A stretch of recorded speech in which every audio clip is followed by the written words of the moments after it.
Hello, magandang araw. Tapos na nga yung ano ko, no? Yung klase ko, meron akong 1.5 hour. Okay, 1.5 hours guys, na magpahinga. So, ayan, naisipan kong magluto muna ng kasaba.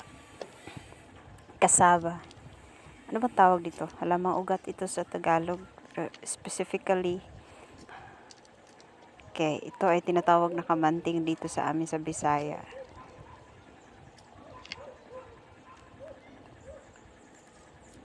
Murag gigutom ako guys, so na maglungag ta ani.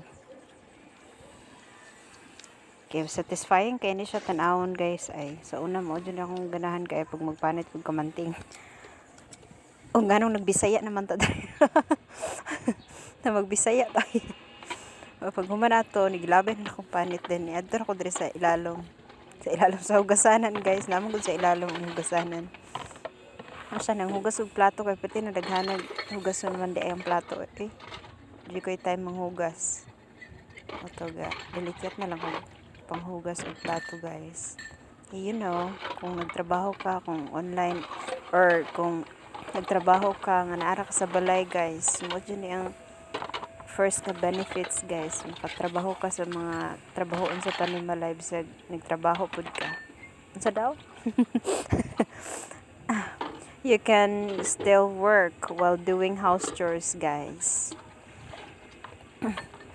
Okay, kung wala ko'y klase mo na manilhig, maghugas og plato, magluto og kuan, kaon.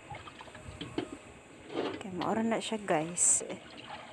Okay, mo nang nihiyang pug kuan ni nga trabaho no kay. So nagplano na pud unta kong mangnilhig ko guys pag human ani. Kaya lang, na guys, kanang murag kapoy na kaisa kong likod. Kaya yun na, hubako nun, kay ko.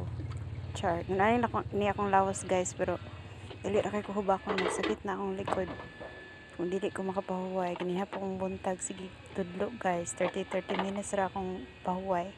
Then karon ano ko nagtrabaho pa pag human sa akong klase. So, I have to take a rest. Okay, bisag gamay nga oras lang. Maura to.